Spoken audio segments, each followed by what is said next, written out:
நம்ம ஊர்ல பறவைங்கெல்லாம் குச்சி தேங்காய் நார்னு ஒவ்வொன்னா எடுத்துட்டு போயிட்டு ஒரு சின்ன கூடு கட்டுறதுக்கு எவ்வளவு கஷ்டப்படுதுங்கன்னு நம்ம பாத்துருக்கோம்.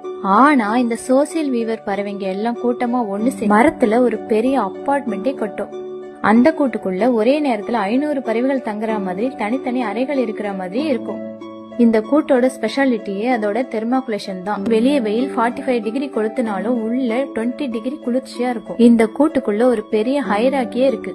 நம்ம ஊர் அபார்ட்மெண்ட்ல பென்த் ஹவுஸ் இருக்கிற மாதிரி இந்த கூட்டுக்குள்ளயும் ஒரு பிரைம் லொகேஷன் இருக்கு. அதுதான் அந்த கூட்டோட சென்டர் பகுதி. கூட்டோட மெயின் பறவைகளான வயதான பறவைகளை தவிர வேற எந்த பறவைகளுக்கும் இந்த சென்டர் பகுதியில இடம் கிடையாது. இந்த கூடு ஒரு டைம் மிஷின் மாதிரி. ஒரு தடவை கட்டினா அதோட அடுத்தடுத்த தலைமுறைகள் வாழ்ற மாதிரி 100 வருஷத்துக்கு மேல அப்படியே இருக்கும். பாதுகாப்புன்னு வந்துட்டா இதுங்க வேற லெவல் பிளான் வச்சிருக்கும்.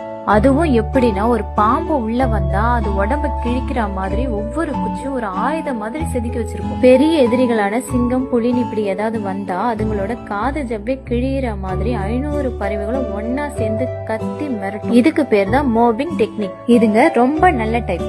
அதனாலதான் ஆந்த பருந்துன்னு மத்த பறவைகளுக்கும் இந்த கூட்டுல வாழ்றதுக்கு இடம் கொடுக்கும். இந்த கூட்டை பார்க்கும்போது பரம்பரையா ஒரே அடுக்குமாடி குடியிருப்புல குடியிருக்கிற ஒரு கூட்டு குடும்பம் மாதிரி இருக்கும். இயற்கையோட ஆச்சரியம் இது. உங்களுக்கும் இந்த மாதிரி ஈகோ ஃப்ரெண்ட்லியோட வீட்டுல வாழணும் ஆசையா இருக்கா? கமெண்ட்ல சொல்லுங்க.